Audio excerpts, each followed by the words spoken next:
Hello, everyone, and welcome to the Housekeepers Podcast with my special guest, very special guest, John Disselkamp. Is that how you say it? Disselkamp? Close. Disselkamp, yes. Disselkamp. Oh, I was pretty close.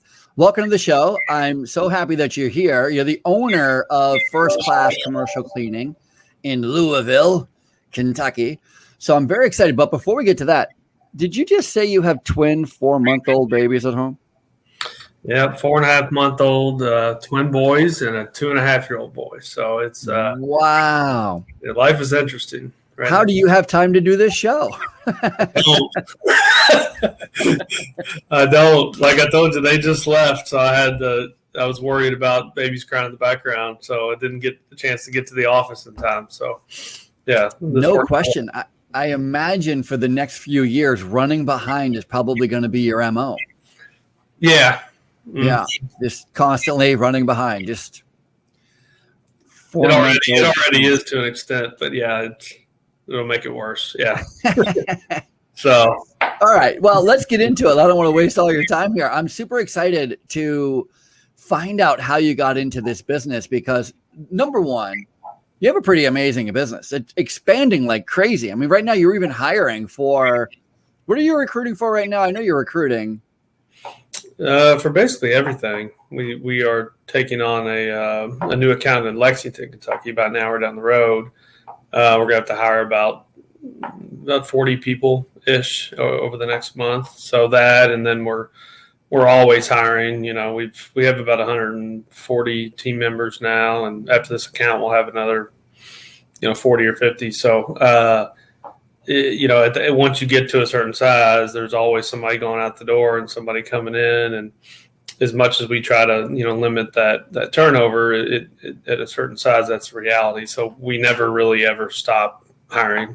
Yeah, no question. I thought you were hiring for like a regional or an area. Well, so for that Lexington job, it's a large enough job to where it requires a full-time project manager, area manager. So because of that, we're hiring a manager to run that account. That's pretty awesome. Yeah. And I like that you got the business without having the staff to do it.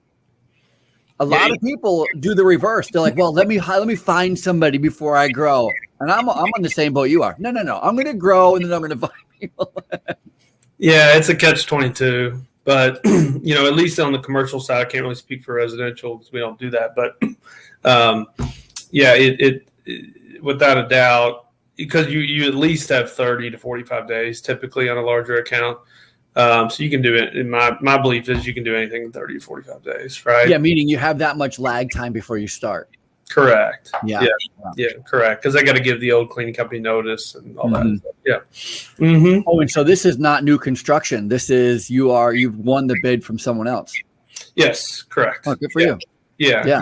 So it's a high rise and then kind of a mid rise and another building, but all managed by the same company. Yeah. So that's awesome. About half million square feet, roughly, I think. Yeah. It's a nice piece of business. Yeah, it's nice. It's going to be a challenge, but we're excited. We're excited about it. We are. I like it. How long have you been in business? How long has this been open? About 5.5 years. So January 2016. Not long. Not that long. No. And you've grown kind of like shot out of a cannon. I mean, you guys are pretty great size right now. I mean, would you say 130 employees or thereabouts? Yeah, about 100. Yeah, 140, 130, 140. W2. In 5 years? Yep, 5.5 years. So we started, again, January 2016, which was just me at the time. Me and my dad, and my dad helped out here and there, and helped out a lot. And my brother helped out here and there at first, but yeah, it was just me 5.5 years ago cleaning. So that is just. Let's get to it because I'm really curious. So, did you grow up in Louisville? I did. Mm-hmm. Born and raised. Born and raised in Louisville. So what did you do? I know kind of a little bit of your story. I know that you got a bachelor's degree in marketing, which is, I mean, talk about a helpful degree. Of all the degrees, marketing has got to be right up there with one of those very important ones, useful ones anyway. And then you were an account manager, a vice president of treasury management, director of development, a commercial loan officer. What?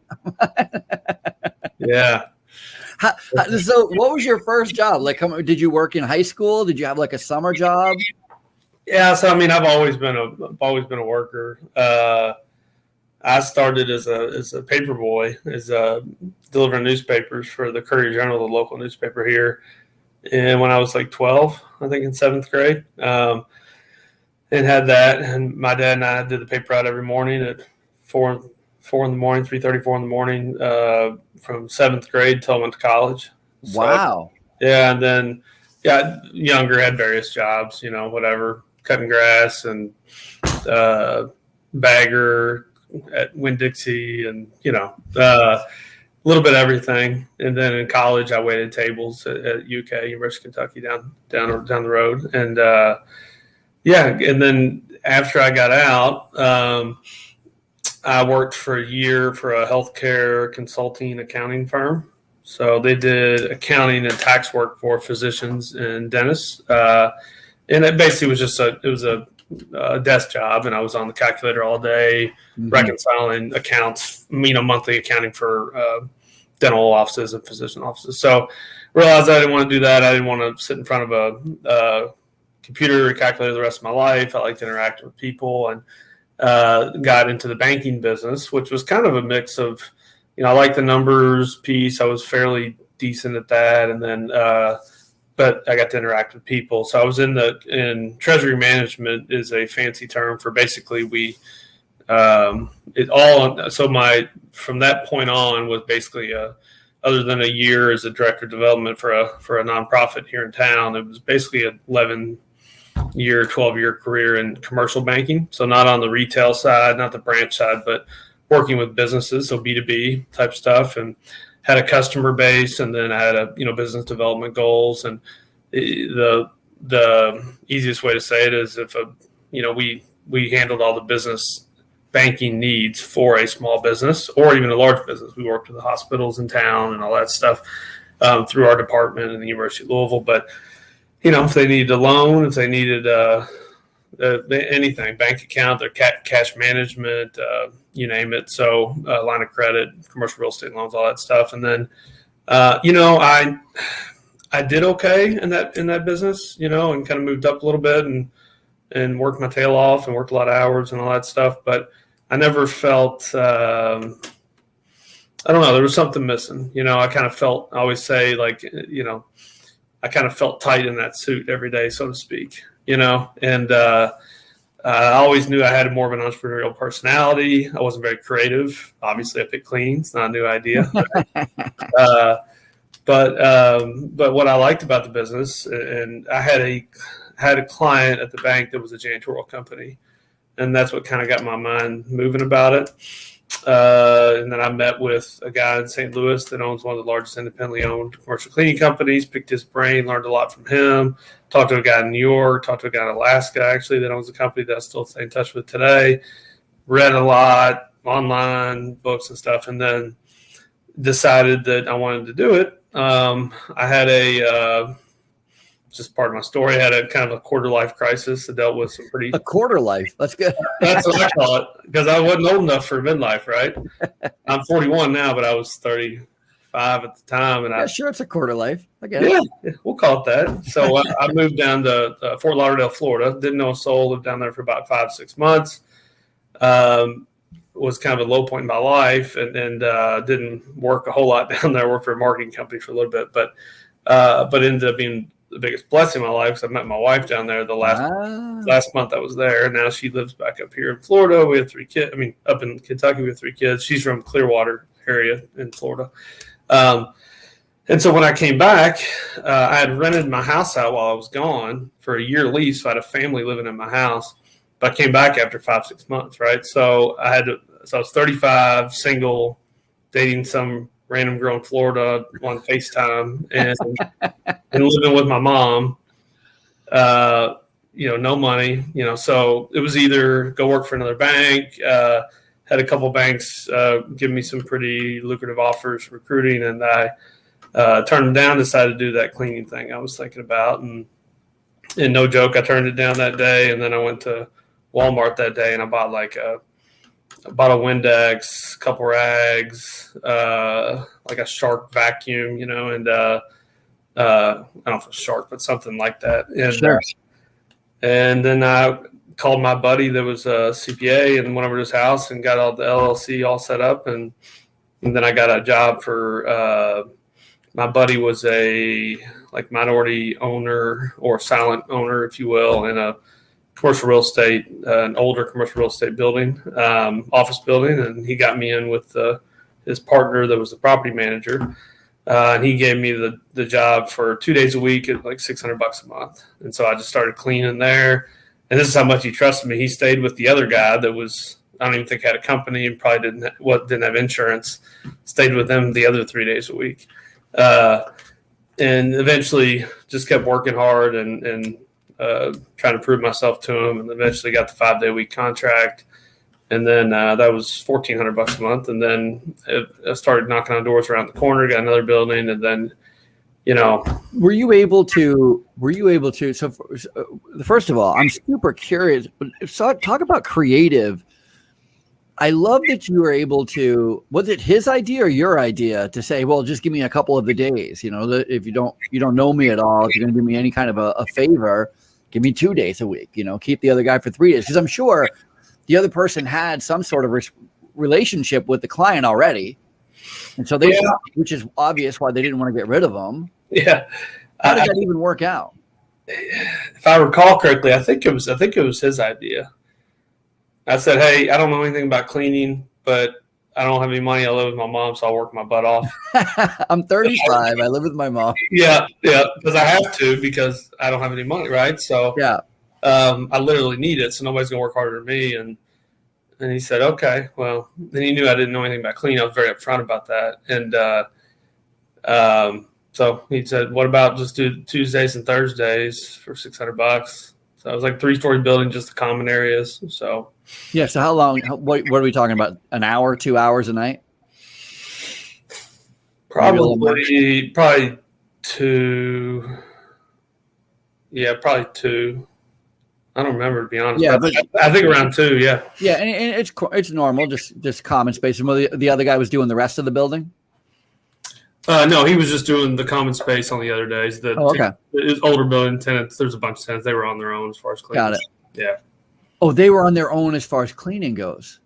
Yeah, and that's not as normal in what we do, mostly Class A office space now, nicer, newer buildings, corporate offices and stuff, mid to large, and most of those we clean 100% of the building. But yeah, that's what there's definitely some that still, the owners don't include that in the rent. And they're on their own. It was pretty small, little tenant offices. So, what did your girlfriend say? I mean, I know it's your wife now, so I guess she saw some good things in you taking a part-time job cleaning. What was the?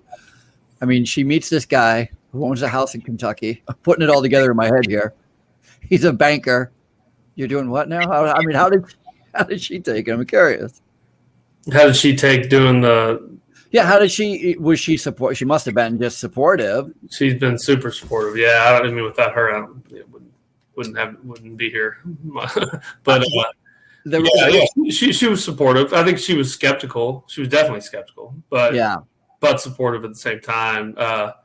She's not skeptical anymore, but she was in the beginning. Yeah, of course, you had to prove it, but that's pretty great. I remember. So I got my first, just briefly, I just went through the same thing where I had my first job when I was 16 was in housekeeping. And then I quit school, took a construction job. It took me a while to, find my bearing. I went back to school, did the night school thing for like 10 years. I got 2 bachelor's degrees. And so maybe 2 weeks after, 2 weeks before I actually go and get my second bachelor's degree, I accept a job as a housekeeping manager in a nursing home. And I remember my girlfriend at the time going, are you absolutely crazy? No one could make sense of it. That makes sense. Yeah. Yeah. You're doing what now? Yeah. Most people think, there was a lot of people that thought I was a little crazy, but yeah, probably was. But they don't, what they don't know is they don't know how big this business is. It's the 7th largest industry in the world. And our competitors, honestly, for the most part, well, it depends on what focus you're in. But like my competitors are people who do it themselves. Meaning, imagine if you clean houses. If you clean houses for a living, your competitor is not other people who clean houses for a living.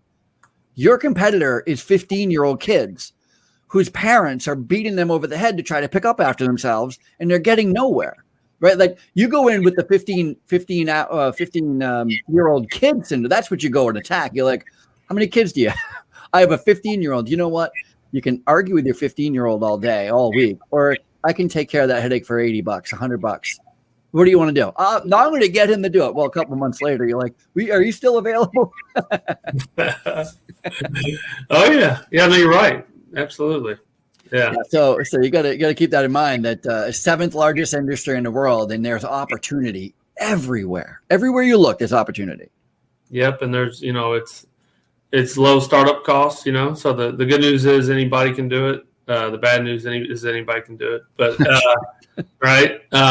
100%. Yeah, but you're right. I mean, for somebody that's willing to work their tail off and has a great amount of grit, I think those are the two biggest things. If you don't have that, I don't think you can do the rest of it. Then, yeah, I mean, there's an opportunity there. I think where people get stuck or struggle is maybe they don't have not lucky enough to have like a business background like I did or whatever, but knowing the numbers and the financial piece of it, or having a sales or business development background. I think those two things are maybe the biggest barriers that I see for some of the smaller ones that are getting started and want to grow, but it's hard, or they can't get out of the cleaning or whatever it may be. And it's tough. And, and then pricing jobs in the beginning, you price them wrong, then you're starting the starting point just went way back, you're pushing yourself back. But so, yeah. How valuable was it for you did you utilize the name and kind of the reputation of the people who gave you that first shot in order to get your second account and your third account? You know what I mean? Are you building on, hey, we clean this area, we clean for those guys over there, we clean? How important is that to you? How important has it been? It's been, it's definitely been important, but probably more important in the last couple years, last couple years, since we've landed some large accounts, right? So in the beginning, like the second and third and fourth account, it wasn't as big of a deal because we're like, hey, I clean 2 days a week over here at this job, So, but in general, yeah, I mean, we put our portfolio, so we basically print off, well, now it's like 18 pages, right, of the pictures of all the buildings that we clean and the name of it and how many square feet. And we stick that, make that real nice and stick that into our binder, to our proposal that we give to potential customers. And yeah, at this point, it's become, it definitely holds some weight and has become fairly impressive. So yeah, without a doubt, especially if somebody's trying to grow on the commercial side, if you get some good accounts, then that can absolutely help you, go to the next level. It's getting those first few that is sometimes tough, but yeah, I firmly believe that. Yeah, and then we also use, ask them if they mind being a reference as well, and they can call right, sure. Doing. Mm-hmm. That's really great too. You talked a little bit. You mentioned when you were growing up and you were doing the paper route and you're doing it with your dad, and then I don't know if we were talking before or if it was actually on the show. We talked about when you first started, it was you, but then your dad was also helping you a lot, and your brother was helping you. What did your dad do for a living when you were a kid? Like, what was he doing? Yeah, so my dad worked for a couple companies, but he worked for a company called Lear Seating Corporation. So they make the seats for the Ford Explorer. They had a big plant here in Louisville. So he worked there for 20-something years, I think. What do they do? They make the seats for the Ford Explorer. No. But what did your dad do? I don't know exactly. He worked in the plant. Oh, he did. I don't know the exact thing. Yeah. Yeah. No, I was just wondering. It seems like you've gotten I think it was some maybe some quality control stuff, but yeah. Seems like, normally when I meet people like you who have decided to go out on their own and start their own thing, it's common to find that their mom and their dad also had some pretty good business sense, were big mentors, maybe entrepreneurs themselves.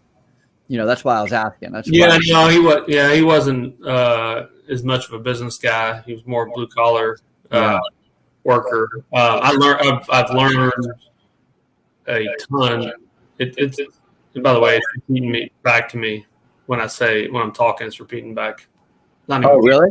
I can't hear it repeating back to you. Not anymore. It stopped. Okay. No, but I look up to my dad a lot, and I've learned a lot from him. Probably more than anything. He's probably the nicest guy I've ever met in my entire life, and never met a stranger and all that. And I think I learned a lot of that from him, and empathy and that type of thing is something I learned a lot from him. And then my mom had an entrepreneurial background, worked in healthcare, so was an X-ray tech by trade, and then worked for hospitals. And but she then branched off and started her own company for a little while, doing mobile X-ray stuff for nursing homes. And then when I was a kid, she studied for the real estate exam and got that. So she's always, shown a lot of hard work and courage. And I think I get a good combination of those two. Yeah. Yeah, that's really great. I'm sorry I didn't ask about your mother. Of course, that makes most sense too. I just had somebody on the show whose mother their whole life owned a cleaning company, right? So it was kind of their destiny that they wanted to break out and do their own thing. What about when you first started the job, you're doing it all yourself, right? You're cleaning everything yourself. When did you stop cleaning? When did you start getting more accounts than you could clean to where you had to hire people? What was that like? Yeah, I'd say in the first 6 months. I'd say after about 6 months, I hired maybe 3 or 4 months. I hired my first employee, and then probably after 6 months, I hired my second and third employee. And it just because I knew I wanted to grow it, and I felt like I had maybe the ability to do it. So I was thinking ahead, and of course I was, pricing the job, which some people make this mistake, but I priced it with me not cleaning, right? Me hiring 2 people. And then if we're paying starting at $12 an hour, I price it based on 13 an hour to give them raise. Right, for taxes, insurance, all that. Well, and to give them the opportunity for raises and stuff. Oh, good. Yeah. That would be in addition to that. But yeah. And then I would just basically, and what I would do at first, after when I got that second building, then I put somebody in that first building, and then I would still do it and check it and work on it. And my dad was helping here and there too, and my brother. And then I went to the second job, and then I would kind of try to master that job, know every square inch of that building, learn how long it takes, all that stuff. And then so I could then hire that person, know how to train them, know how to tell them how long it's going to take to do it. The pricing was a little bit of guessing in the beginning. I did rely on other cleaning company owners that I've reached out to. And that one of the most crucial things for me was people that have been in business for a while that I could reach out and say, hey, what's a VCT floor, or what, how do you mop? How do you vacuum? So I relied a lot on that. I did do some coaching, or, signed up for somebody to coach me a little bit in the beginning, which helped out a lot too. But yeah, I would kind of master it, and then I knew how long it would take to do the job, and then I would hire them and then start going on to the next one. And then it just kind of, our big break came when we were in the east end suburbs of Louisville. There was a newer development, and now there's seven 3-story Class A office buildings, and we cleaned 6 out of those 7 today. 6 of them were dirt. It wasn't anything when whatever it was 4 years ago. But and it was a 2-story building or 3-story building. And on the first floor, on the right side, just a small tenant was a bank from out of town. They were trying to make a presence there. Hadn't built a full branch yet. So they had like this little 2-window teller window, makeshift teller window, and then 3 offices. And I had a buddy there because I was in the banking business. And so I cleaned that 3 days a week. Took me 45 minutes to an hour. And I would go upstairs to the company, the hospitality management company that was their corporate office, and they owned all that land. I knew they were planning to develop it, and I'd reach out to them. Well, they started building the construction, about a 70,000 square foot facility for their new corporate office, and they were going to start getting into commercial real estate. And they said, no, we got so-and-so and so-and-so that the family members have been doing it for a while. And I said, okay, well, I'll just keep my card. And then I would go up and say hi to Eileen, to the lady there. And then when they started doing the construction cleanup, I guess the general contractor they were using hired a construction cleanup company, and they weren't doing a very good job. And so they called us and said, it was like a Saturday morning, like, hey, can you come over here? The owners are mad because they're not doing a good job. And I said, so is the other cleaning company going to be there too? They said, yeah, just come over. We need more people. And so I pulled everybody I knew and like other, get in the car. Yeah, 50 employees, and we got a crew of like 6 or 7, and we worked like almost 48 straight hours.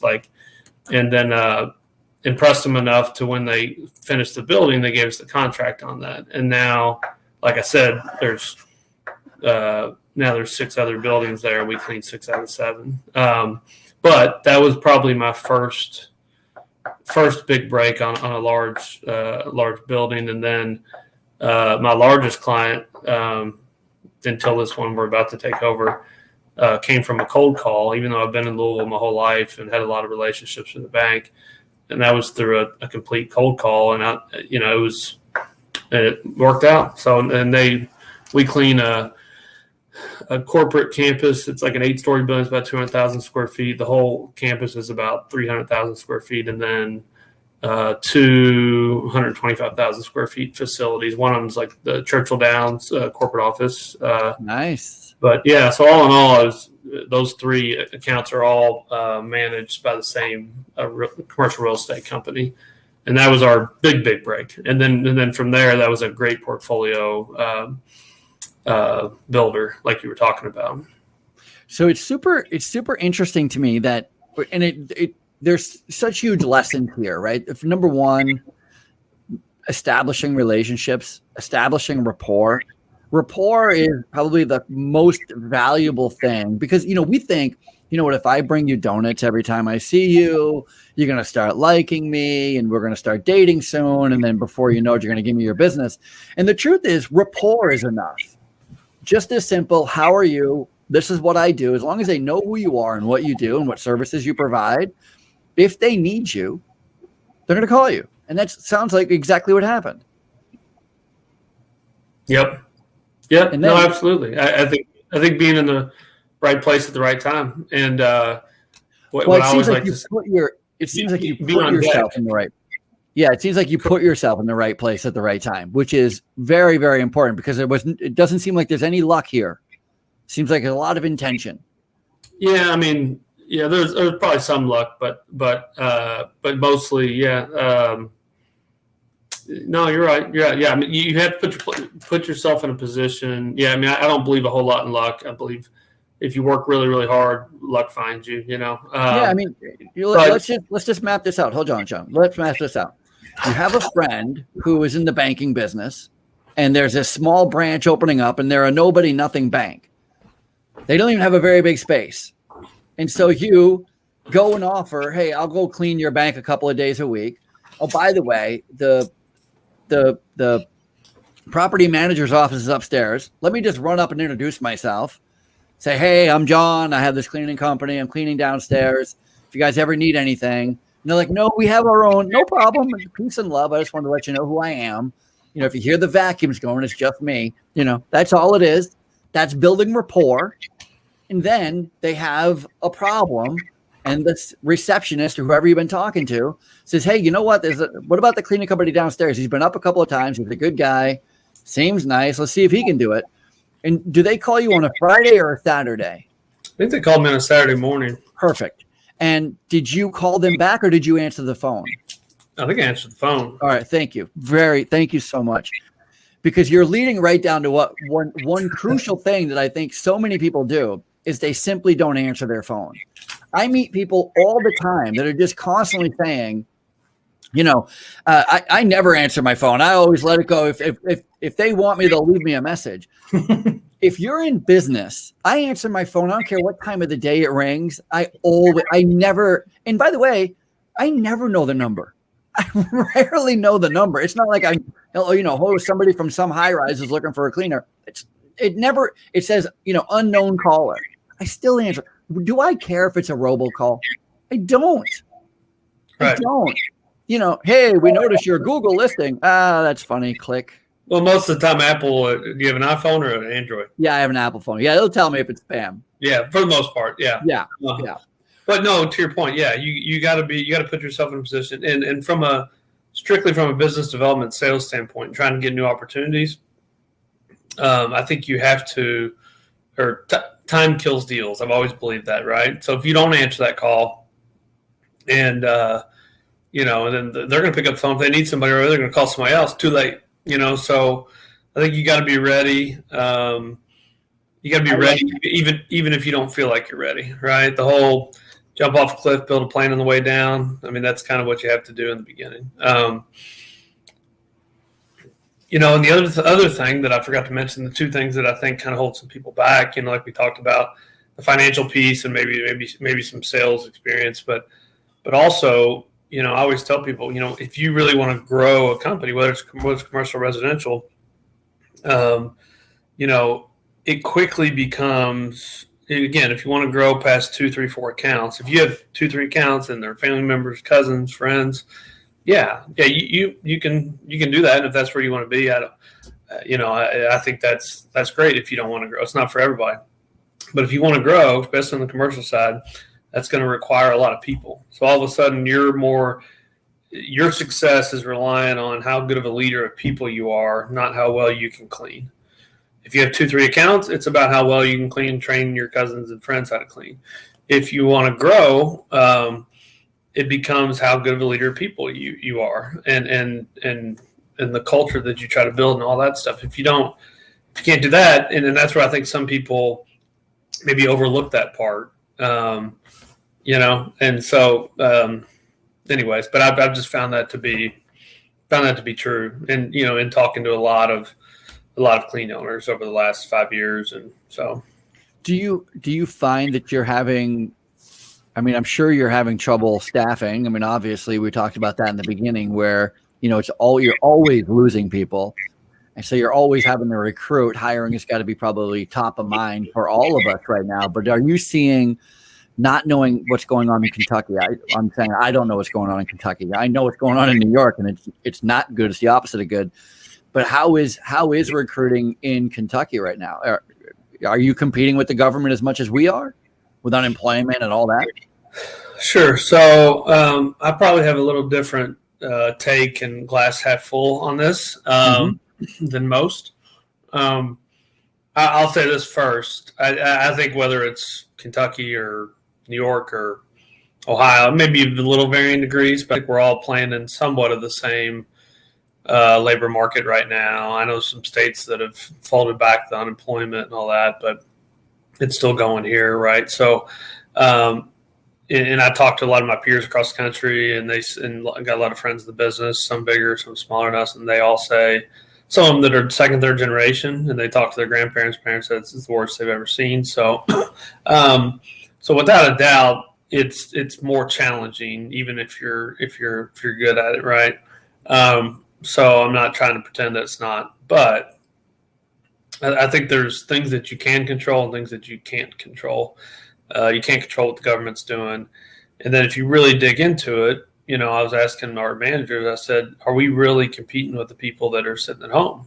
Because the people, if they're sitting at home, eating pizza, watching Netflix, collecting a check, I asked all my management team, all my supervisors, I said, why aren't you all sitting at home eating pizza? Because you could probably make a little more, right? Like, why aren't you all doing it? Honest question. And the common answer was we're just not wired that way. Like it's just not who we are. It's not how we were raised. Blah blah blah. Point being, are you really wanting to? Because I've always found it's hard to recruit and hire somebody from the couch to the building to clean. It's just usually 90% of the time doesn't work. So somebody told me early on, my guy in St. Louis said, "Don't ever hire anybody that doesn't already have a job." And so we've kind of taken that approach that we'd rather try to hire somebody that's working somewhere else. And then so our business, a little different, right? It's out of the 140, 125 of them are part-time. They work anywhere from 3 on average right now, probably 3 to 3.5 hours a night. Right. So this is a side gig for them. Correct. Supplementing their full-time job. I like where you're going with this. That's smart. Yep. So that model, I think, has helped us a little bit through this because they have a full-time job. We look for job stability when we hire people. We look for energy. We look for people that smile. But I think lost my train of thought there. Well, no, you're just saying that it's much better. That's the twins not getting any sleep last night. It's much better recruiting people who already have a job. Yeah. And finding people who are looking for supplemental income. Another $40-$50 a night, 5 days a week. It's pretty good. Yeah, absolutely. For a couple of hours. It's not terrible. Yeah, and it's somewhat unique. Like the 3 to 3.5, 4 hours at the most is okay. Well, what are the other part-time jobs? Well, I could go to like here, UPS is the largest, the world hub is here, and there's a lot of people that work there, or FedEx or McDonald's or stuff. But most of our people aren't people that would, I don't know, they're not interested in working at McDonald's, or they're not whatever. And so, are we really competing? And then waiting tables is another thing, right? But you're there later. They have to get back up in the morning at 6 a.m. So we provide something where they go straight from their day job, 5:30 start time. They're off by 8:30 or 9, and then so it allows them to do that. And then, I think that has built I think the overall culture, that model helps a little bit, but I really think it's all the little things that we've done over the last 5.5 years.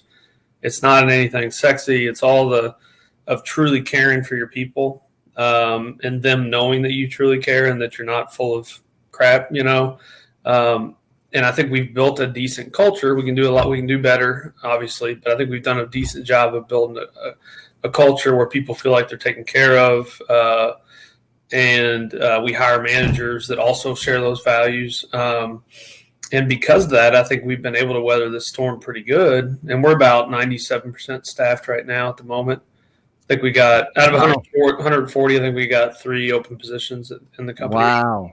So now, when all this kind of hit, it was like a perfect storm of unemployment, stimulus check, tax refund coming later than usual, child tax credit, all at once.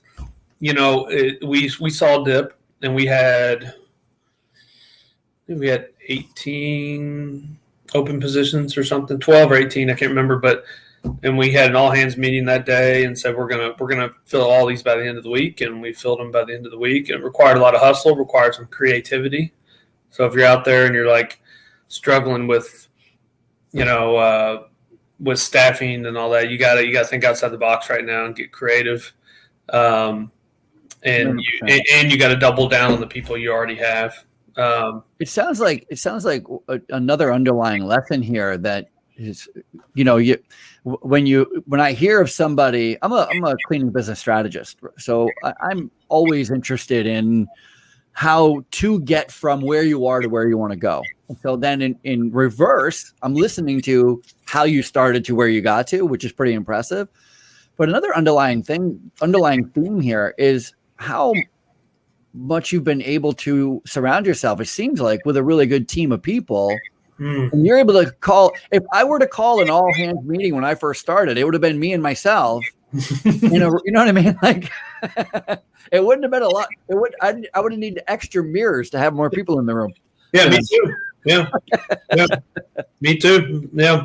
But you're speaking to this group dynamic that is so powerful when you get everybody in the room. And then, of course, when you get everybody in the room and you're asking honestly, hey, I need some help. We have some issues here. And you're open to their ideas. All of a sudden, it becomes a place to work that is no longer just about the money. Now you're everybody's being heard and providing value and coming up with ideas and being creative and being allowed to be creative. Yeah. It's something that I don't want to overlook. I think it's super important, and I think it's relevant and it shows why you got where you are. Oh, the most relevant. I mean, the reason I'm here is because of the team, because of our team. I mean, it's and the leaders that we've been fortunate enough to work with in our team is the reason. It's not me. Right now we have a pretty solid leadership team in place. Just to give you an idea, we have a director of operations, which is kind of my number two, Jeremy, awesome guy, and 20 years experience in the business. Sometimes 20 years experience in the business is not a good thing. In his case, it is. He started right out of college and worked for basically one company, changed names with acquisitions and stuff, but he worked for one company for 20 years. So, I mean, he's about as loyal, salt of the earth, hardworking guy as you'll meet. Was a college football player and just a solid guy. And then under him, we have area managers. So we're just in the Louisville area, although we're starting that account in Lexington in 4 or 5 weeks. But and we have 3 area managers that report to him. Those are all full-time, salary, benefits. They and they have company laptop, cell phone, etc. Yeah, it's a great company to work for. I like everything about this. This is sounding really great, really organized, really structured. And the managers take care of both. It's the hardest job in any cleaning business, in my opinion, at least the way we do it. But they take care of all the customers. So there's some day work, and then they also make sure all the trains run on time at night and all that stuff, and staffing and approving hours and supply everything you could possibly imagine from the operations standpoint. And then we have supervisors underneath them. They're more hourly, just at night. We have some area supervisors, site supervisors if a site is large enough to require that, team leads. And then, of course, what I call our most important people in the company are our frontline cleaners. And that's kind of the operations. And then we have my mom does payroll still for us, and nice, which has become a bigger job. We switched to a larger payroll company last year, and then to kind of help do our payroll. And then we have full-time administrative coordinator / kind of recruiter right now, Katie as well. So that's kind of our team. That's awesome. I like how this is truly a family business. Those twins and that 2-year-old is going to be we're going to strap them with a broom soon, I imagine. No, I hope so. Yep. I hope so. Yeah. Hey, how did the pandemic affect you guys? I mean, I know for me and for a lot of the people I work with, I work in healthcare. So like I said, we were actually the opposite of what a lot of cleaning companies were going through, where nobody was going to the offices. A lot of home cleaning companies were losing their accounts because a lot of people were staying home and they're afraid of COVID. So you couldn't go in the home and clean. And in healthcare, nursing homes, hospitals, boy, we were just struggled like crazy for staff. We were busy 24/7. So how was it for you? Yeah, so considering most of our clients are more Class A office buildings. For those that don't know, Class A is just fancy commercial real estate term for nicer, newer buildings, all glass on the outside, that type of thing. But it was ended up being not bad. Ended up being okay.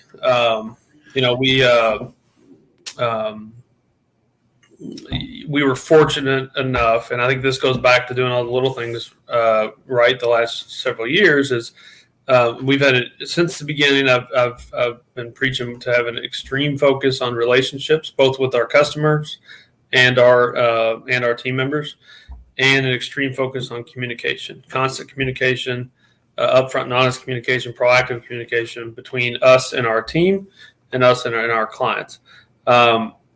And so because of that, I think because of that relationship, some of this was luck, but we had one we had 2 buildings like shut down altogether out of the 45 or so buildings, but one of them went into a brand new building. That's one of our largest customers. So really one is shut down.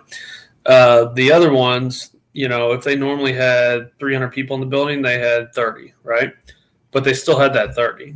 And if there's one thing that would be hard to justify cutting back when all this craziness was going on and nobody knew, like disinfect everything, like didn't know that it wasn't really as transmissible on surfaces and stuff.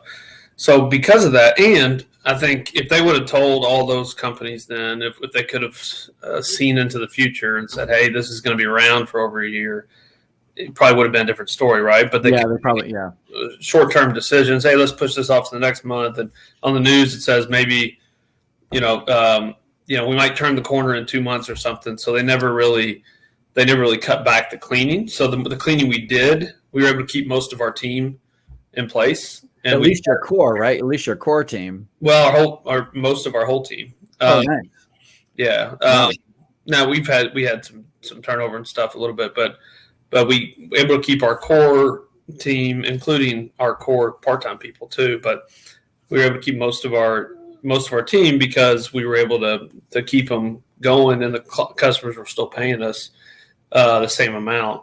So we had to figure out how to be more detailed in that area where you had 30 people, right? So it was more about disinfecting. Before they didn't care. Nobody cared what chemical you were using. And to be honest, it's already back to that. Nobody cares. I know. Medical office building's a little different. We're looking at some right now to take over some large. Yeah, I was going to say, we're still under the gun. It's still, we get regulated by the state and by the federal government. They come in and they do surveys, surprise visits, and disinfecting, cleaning, infection control practices right at the top of the list. First thing they look at still, which is good. I mean, we're still disinfecting like crazy. I'm just saying the customers don't really ask, although we use the correct chemicals and all that stuff. But I think we got fortunate to where they continued to pay us. We were able to keep most of our team going during this as well. So, but I think a lot of that goes back to what I was saying, which is an extreme focus on relationships and building that relationship and that trust, and honestly performing and doing a good job. That they didn't want to cut back cleaning at that point, right? Like, but I think part of that's luck too, right? If I happened to be cleaning schools and churches during all that, which I had a friend that was doing that, and it almost put them out of business. So because they shut down, right? Yep. So there's some luck there, and fortunate. So yeah, 1,000,000%. So the $1 million question, we've come this far in a very short amount of time. I know. What does the next 5 years look like? I mean, you said you got maybe some medical office buildings or medical clinics that you might be going into.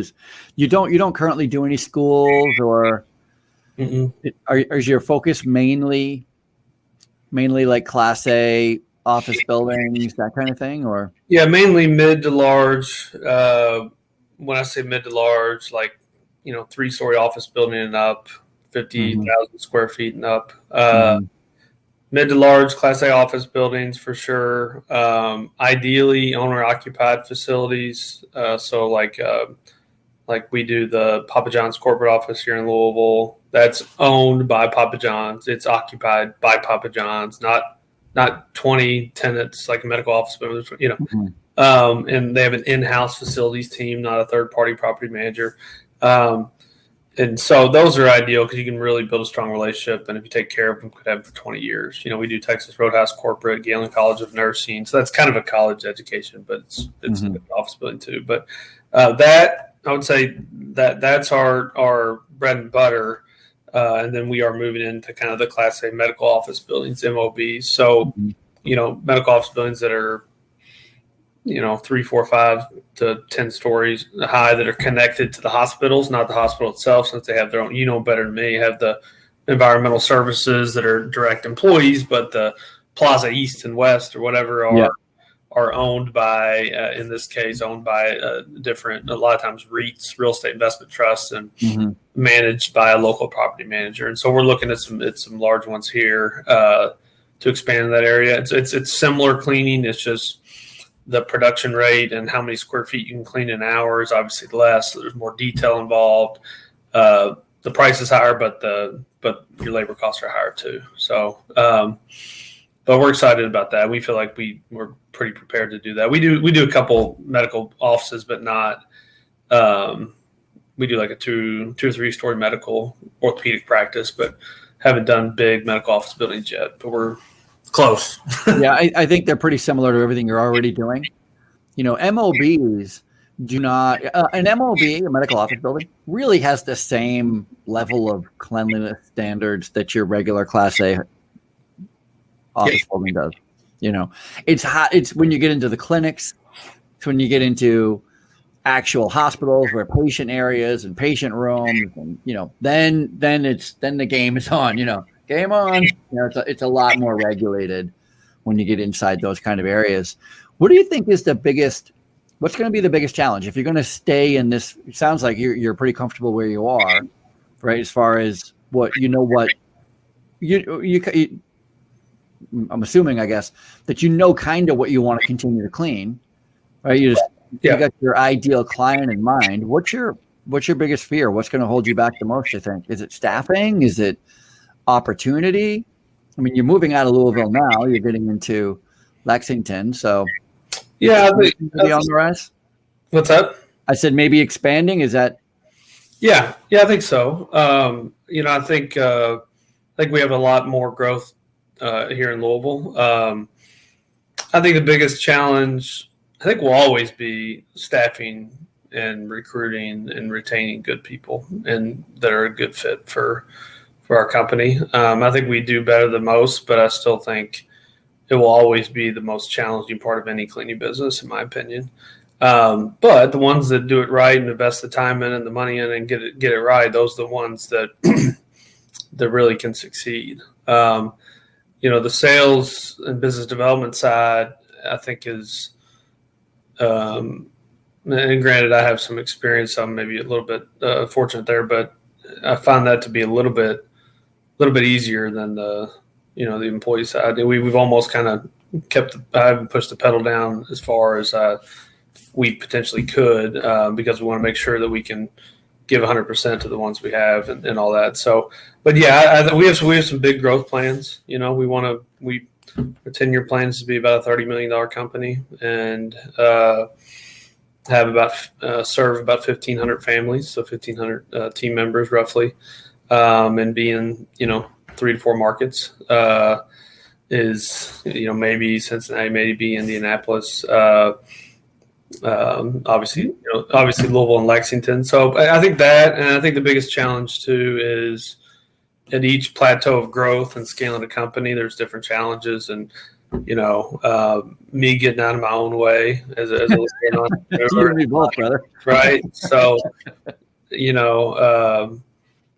and getting better at we've adopted. I don't know if you ever heard of the book Traction before. I have heard of Traction, yeah, and there's also a supplement book to it, right? There's a few, yeah, but EOS is the entrepreneurial operating system is what the book is about, and basically it's a framework for how to run everything in your business. And we have adopted that it's been about 2 years now, nice. And we kind of use that as like a system to stay organized as a company and have meetings and how we deal with issues. How do we use data? How do we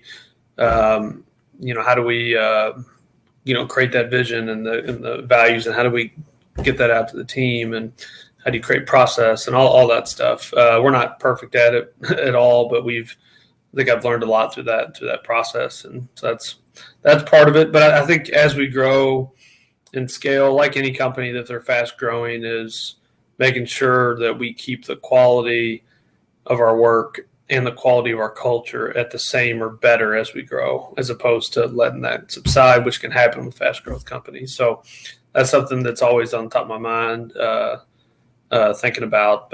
And then I think the big steps will be hiring other leaders within the company to help us, get to that next level.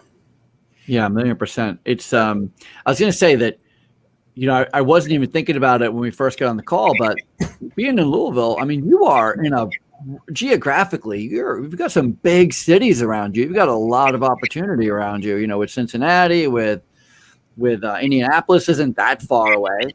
Yeah, Cincinnati's about an hour and a half. Indianapolis is 2 hours. Nashville's 2.5. St. Louis is 3.5. So big cities. Columbus is not far. Well, we're not. I got a buddy that operates out of there, but yeah, some decent sized cities, yeah, for sure. So we're we're not really actively looking there yet, but if we get a large account, I've always said there's probably, at least in our going after mid to large accounts and potentially high rises and stuff. It's better to get if you're going to go into a new market. There's basically I've found two ways. The best two ways to do it would be either to acquire a company or to get a large account to where it's large enough, like the one we have in Lexington, where you have to budget in, and in the budget and the price, you're budgeting in a salary for a full-time project manager, area manager, whatever you want to call it, account manager, to oversee the whole thing.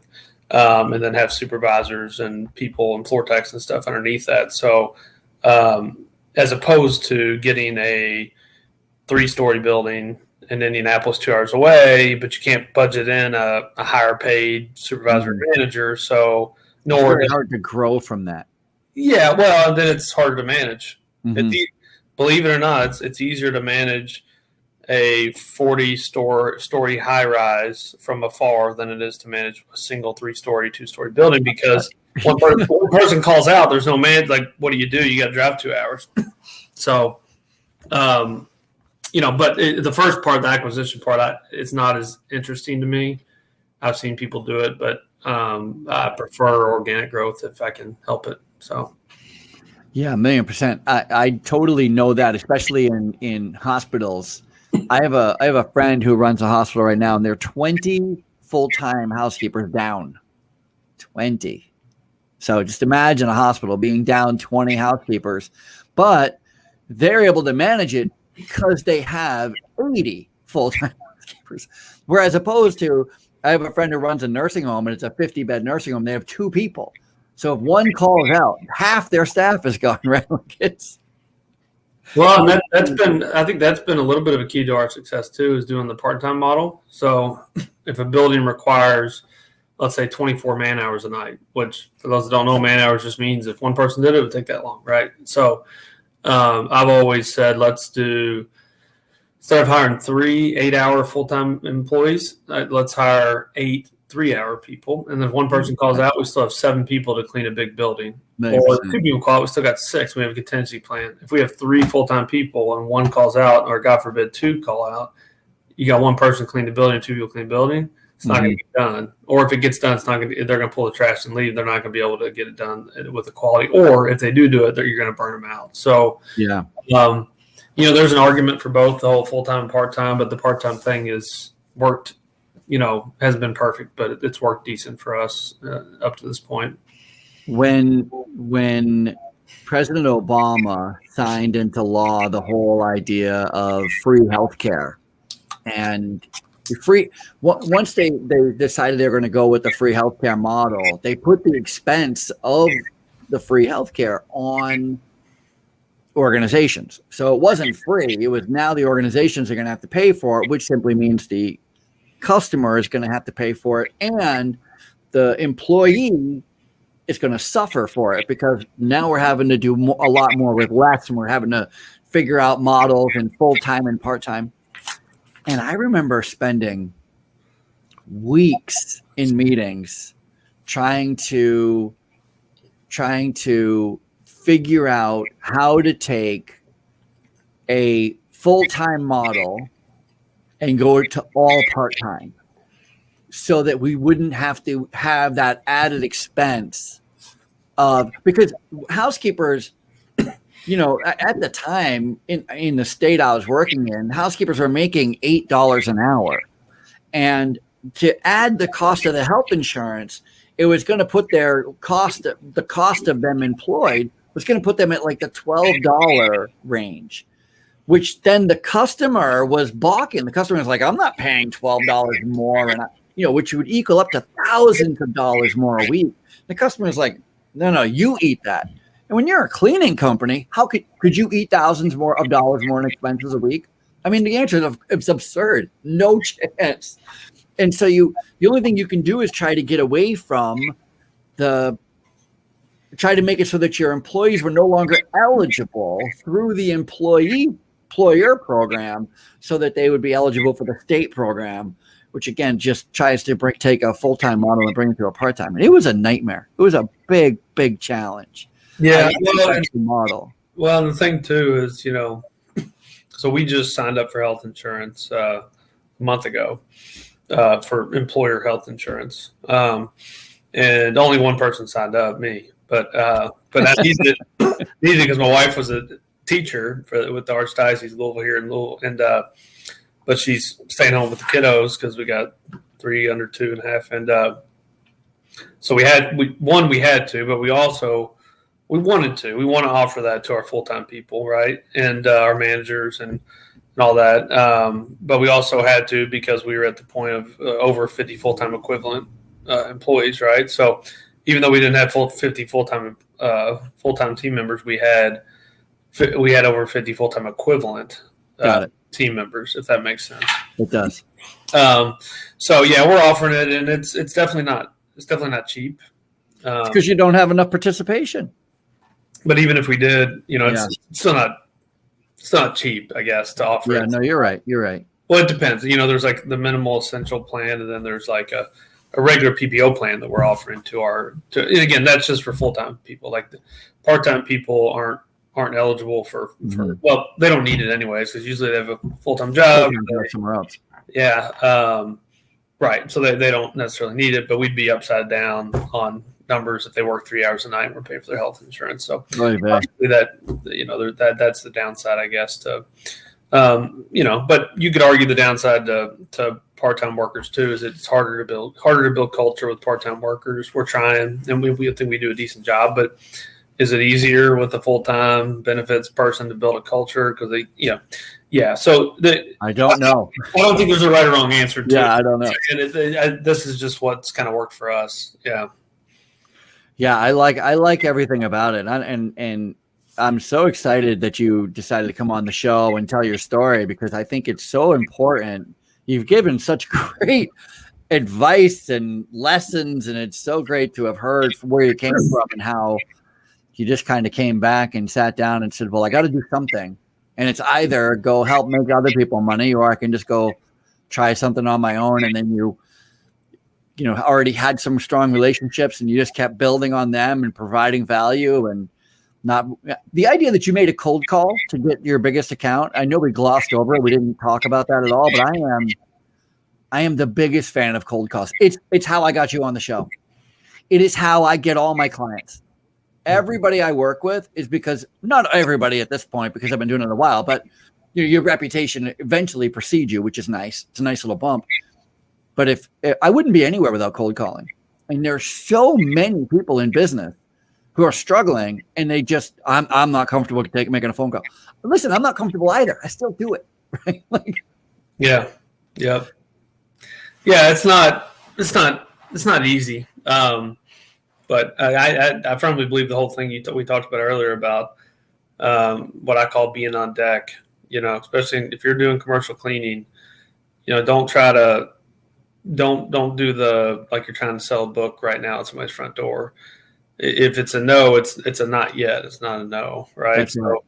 And don't try to push it because people are ready to buy when they're ready to buy, not when you're ready to sell. So, but you keep that relationship, you stay in touch with them, you're on deck. And that's what I asked to be. And then in this business, there's just, right or wrong, there's a lot of bad cleaning companies, a lot of good ones. There's a lot of bad ones too. And they usually will end up messing up at some point.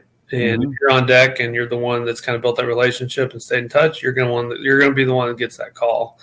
If they don't have any complaints or issues, or it's okay, you can be the best salesman in the world. It's not gonna happen. No need. Yeah. So it's more about a long-term relationship play than anything. Although I think right now, I think people are glossing over this because they're so scared about staffing and not being able to staff stuff, so they're taking the pedal off a little bit for sales, whereas we're kind of taking the approach of push the pedal down a little bit, because we feel like this is the biggest opportunity since I've been in business by far to grow and to hire great people. And the reason is because we are fairly good at staffing right now, and we've invested the time and the effort into it, and we get referrals from employees and all that stuff. But we are, in a good position that I feel, because a lot of companies are struggling right now, and a lot of commercial cleaning companies can't staff a building, and these facility managers, property managers, office managers, if it's a small, whatever, I would venture to guess that 80% of businesses across America that have a cleaning company that they hire are not super pleased. And if you walked in the door today and said you could staff it and do a little better, you'd probably get an opportunity. And then you could also get an opportunity to hire some of the best people that fit your culture, because a lot of those cleaners are unhappy right now. Because, for example, the building we're about to take over, it's 300 and something thousand square feet. They got 5 people clean the building. We're budgeting to have 18 people, right? So those 5 people, but they haven't quit yet. So they're hustling their ass off, and they haven't quit, and they're still getting garbage, and they're asked to do 18 people's jobs. Those people are good workers. I'm going to say, we're going to work our tail off there, keep them. And they're not, right. And they're not, exactly. And they're probably not happy, right? Because their employer is pushing them to do all this, and they're doing it because they're a hard worker, but they're burnt out. Mm-hmm. They're burnt out. So if a cleaning company came and said, hey, we can staff it properly and give you the support and the love you need, they're going to jump ship right now and come to you, So, you could look at this as an opportunity to get the best employees and the best customers in your city, and maybe play a little more offense than defense. But you got to get creative with recruiting and hiring. I ended up doing an intern program where I said, college students, if you want to come in, I just put out a video on Facebook one day. My mom's like, when do you think of this? I was like, in the shower this morning. But, so I just, not that it's like a novel idea, but I just said, this was beginning of summer, if there's any college students out there, or any of you have a kid that's a college student and they want a little bit different of an internship, I'm offering, they got to work their ass off this whole summer and clean, 5-6 hours a night, go wherever we need them. And if you work and you can't miss any days, and if you do that, then I'll give you a crash course on business and entrepreneurship, I've agreed to, once they graduate from college, help them try to find a career or a job at that point.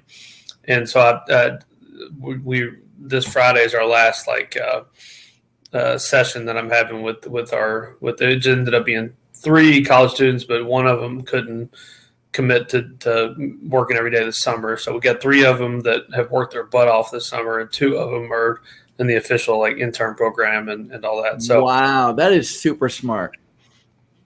So we got some people to hustle for the summer, and then we had to. But again, you got to get creativity. You got to think of different benefits outside the box. We're looking at. So I had them present me with a plan to recruit college students, because they've rejuvenated my belief in college students, because they are 2 of the hardest workers we have in the whole company.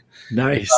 And in this business, as you know, across the country, the vast majority of cleaners are baby boomers, and they're starting to retire or whatever, and there's going to be a shortage, and so it could be a way to make some extra money for if you're in college, if you provide the right culture and you provide things that truly bring value to them. And we haven't figured that out yet, but I'm looking at TikTok for business and how we can use that. And that was one of their recommendations. So I think you got to think outside the box and think differently, and social media has to be a part of what you're doing, because everybody in the world is doing this all day.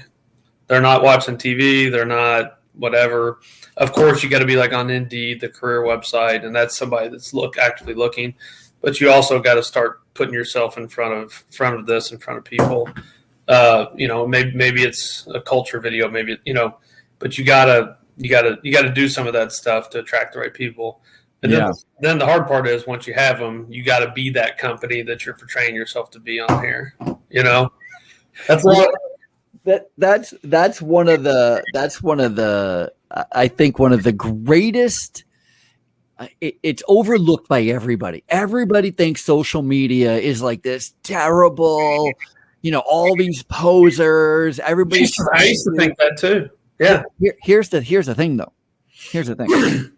Consider this. In order for 18, 19, 21, whatever, these kids to be able to flex, if that's the right terminology.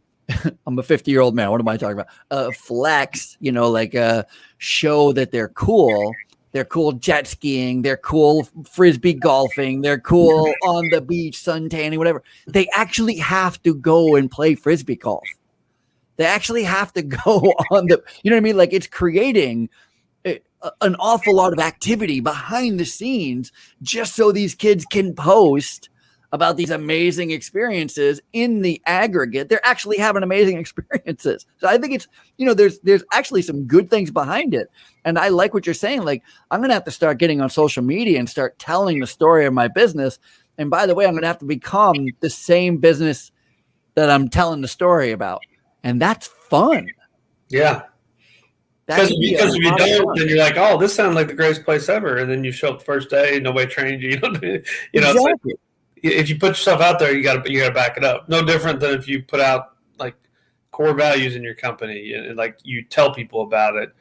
Then you're on the chopping block. You gotta make sure you live and breathe it. And that's why I think so few companies really truly succeed in this business or any other business, is because it's hard.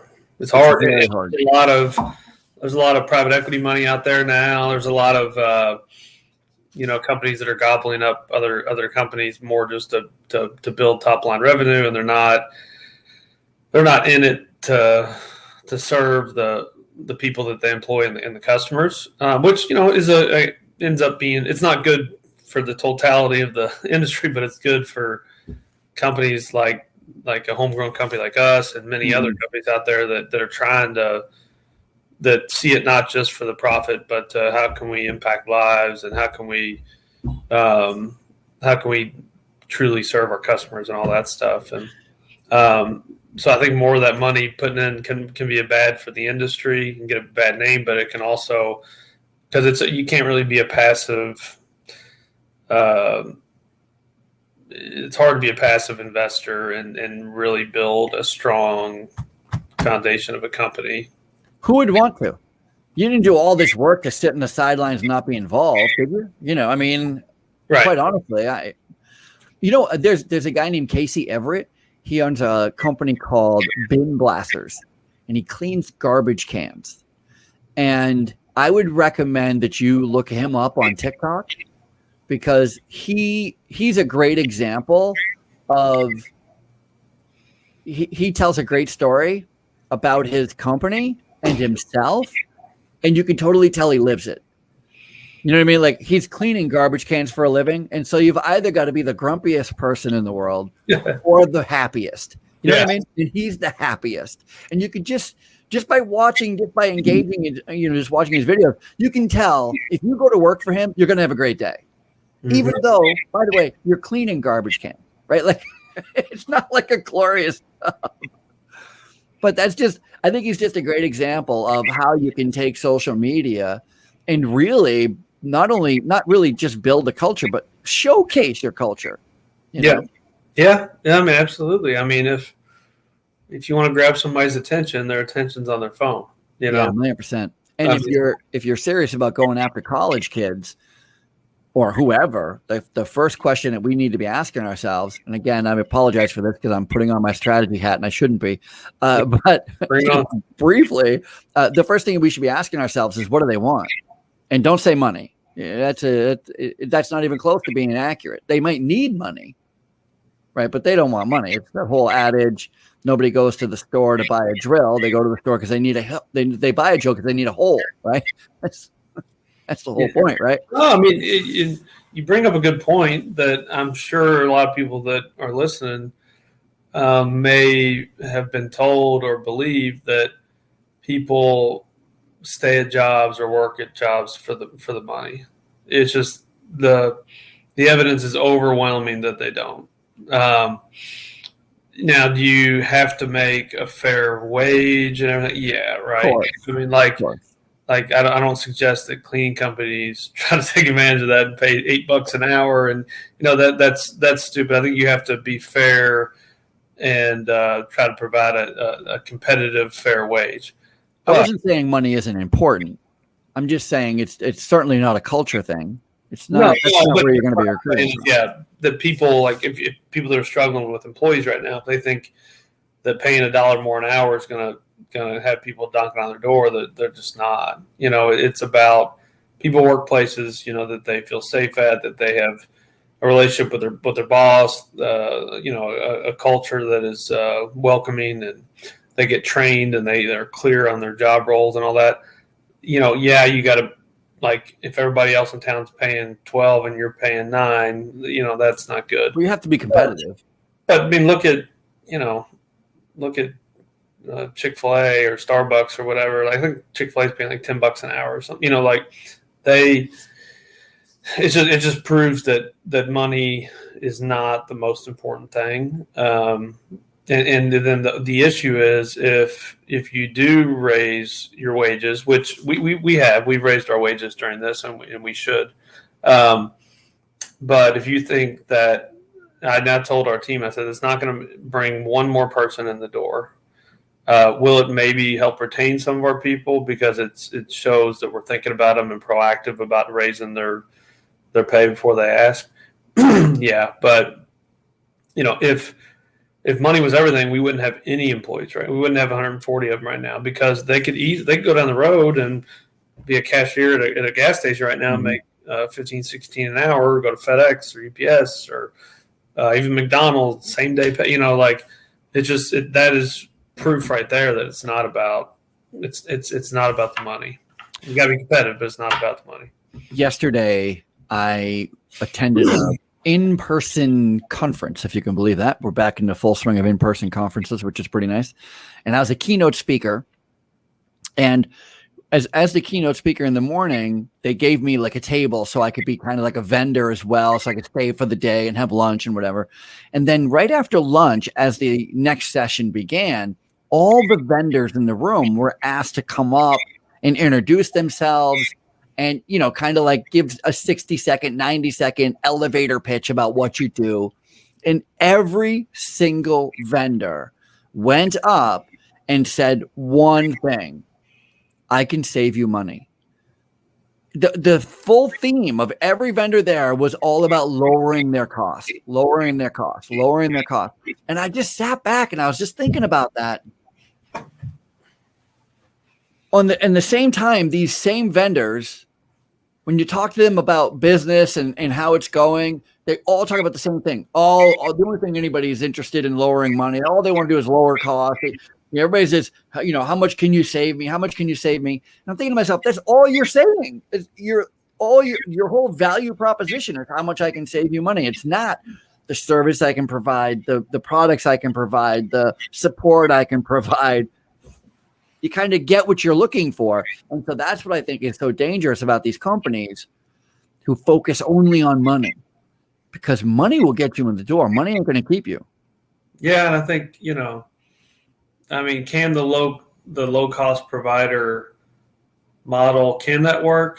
Yeah. Look at Walmart, I guess, right? Like, but do I like that method that way? No. I think being a a value-driven provider and a premium service provider is a lot better, and especially in our business, right? If you start off with a low price, it's stressful day one because you either got to cut labor costs, and then maybe your people don't get enough hours, or you cut it and then they don't clean as well, and the customer's on you all the time. And I always say, a low price just permeates stress throughout the whole organization. And eventually it'll crumble because something's got to give, or they do staff it properly, but then the owner makes zero money. Then he's like, well, that doesn't work either. Then why do it? Yeah, right. Why do it? And then that's even more. The only people who can tell whether or not a business is doing well, tell whether or not a management team is doing well, is the customer. The employees can't tell you. The employees are too close to it. Either they're over happy or they're over upset. Neither one of those are always the absolute truth. The customer, the one who's getting the actual product or service you're providing, they always have the clear picture. And so, and the reason I even say that is because you can't hide from the customer if you're not making any money and not happy about the piece of business, because you will neglect a piece of business you're not making money at. So by undercutting it, you're undercutting you. Mm-hmm. Who wants to go into business to undercut themselves? Housekeepers Podcast. Yeah, I think it's a false notion that people think that, if you're a cleaning company and you're listening and you're going to do a proposal or present pricing to somebody, giving the lowest price is not the only way, and it's not, you get what you pay for in this business, and that's become more obvious right now with everything going on. So, yeah. Yeah, absolutely. Well, we've been going for 90 minutes. Yeah. So this is a good place to stop. I really appreciate you coming on and sharing your story. Like I said in the beginning, I think one of the greatest parts about my job right now is that I get to meet so many great people and hear the backstory. And it's exciting to hear where you're going and how fast you've grown. And I can just imagine having you on in another 5 years and seeing you have, tripled, quadrupled your business at this point, the speed you're going at. And I love the part-time model. I love that you're getting accounts and worrying about staffing later. I love that you're keeping your foot on the gas. I love that you're a people first kind of company, family owned, family run. Very, very great. Very smart. Yeah, you're making me sound better than we are, but hey, I will say one other thing if you don't mind. So have you ever heard of the janitorial store or myhousecleaningbiz.com? No. What is it? The myhousecleaningbiz.com. Yeah. And okay. the janitorialstore.com. So me and 5 other guys in the industry teamed up and partnered up, and we just acquired the janitorial store from Steve and Jean Hansen. They're a couple out of Minneapolis that had their own residential commercial cleaning company, and then they saw a need about 15 years ago to create to provide training and manuals and documents and everything that a small cleaning company, whether it's residential or commercial, just doesn't have. And they can't afford to hire a full-time HR person or to hire a sales person, so everything for every aspect of the business, whether it's sales and marketing, whether it's finance, whether it's operations, HR, leadership, how to clean, how to clean a restroom properly, how to do all that stuff. And over those 15 years, they've built up thousands of documents, and I was a customer of them. It just happened to be a coincidence, for like 3 years. And I used a lot of their things. Like I didn't have an employee manual. Well, they had an employee manual in there, so, and you pay, I think it's like $50 or $75 a month, depending on the membership. And you get literally thousands of videos and documents that everything that's been thought of is basically in there, from training to coaching to everything. And they decided they wanted to retire. And a friend of mine, Ricky Regalado, that's out of Chicago, called me and got me involved in some other guys. And we went in and acquired the company, and Steve and Gina retiring. And we just closed on it about a month ago. And it'll be, for me personally, be kind of a semi-passive investment, not completely passive. So I'm going to help some from a strategic standpoint and be involved, but with still 80-90% of my time focused on our cleaning company. But I say all that to say, if you're out there and you're not aware of it, the janitorialstore.com, and then on the residential side, myhousecleaningbiz.com. And you're a small guy and you're like, I don't have an employee manual or safety manual. I don't know how to train employees. I don't know how to clean the bathroom properly, whatever. It has all that on there, and it's very, very, very cheap. So just wanted to throw that out there. That's something I'm involved with now, and just thought of. It's not the reason I'm on here. It's not the reason. No, I appreciate that. Actually, I think that's really smart, and I will add the links to the show notes. So if anybody wants to go check that out, the janitorialstore.com, which by the way, janitorialstore.com. Yeah, that's a fantastic find. That's a great URL. The janitorialstore.com. It's a great URL. Yeah, it's basically the main LMS learning management system in the business. So yeah, that's really great. We got I don't know. We got a few thousand members currently. Awesome. But some good stuff in there. And then My House Clean Biz. myhousecleaningbiz.com. Yeah, cleaning plural. My House Cleaning Biz. B-I-Z. Oh, My House Cleaning. Yeah. Got it. Maybe just look. Yeah, if you look it up, pull it up. Make sure. I will. Yeah. I got it. Be happy to share that along as well. And once again, thank you for being on. This is the first class cleaning, commercial cleaning. I love your logo, by the way. It's a shield with a high rise in it. It's super fun. Yeah, and right when I started, I called my cousin and said, "Do you know anybody who does like graphic design?" And he's like, "Yeah, this girl, she does some stuff for this college here in town." And then I said, "I don't have one creative bone in my body when it comes to that stuff." And I said, "Well, can you put something together for me? Here's kind of what I'm thinking, like some kind of professional, whatever." She put something together close to that, and I said, "Well, here's what I like, here's what I don't like," and then she came up with that. I like it a lot. It's really, really great. First class commercial cleaning. Look at them. You can find them on Facebook, on LinkedIn. Where else are you on social? Are you on YouTube? Do you have a no? Twitter? Just at this point, Facebook and LinkedIn would be the best places, and then our website is We Clean Louisville. So WeCleanLouisville.com. WeCleanLouisville.com. That's a good URL too. I'm a collector of URLs. That's a pretty good URL. Yeah. That's really great. Thank you so much for being on the show, John. So that's it for us here at the Housekeepers Podcast. We ran a little bit long, but it was super fun, super engaging, a lot of great information. If you enjoyed this show, please make sure that you subscribe, make sure that you write a review, make sure you share it with your friends. And if you've got a great story to tell, if you own a cleaning company and you want to come on the Housekeepers Podcast and tell your story, I would love to hear from you. Just send me a message. Again, all the links will be in the show notes. And that's it. John, thank you for being on the show. Appreciate you, brother. Thank you, Rick. Thank you for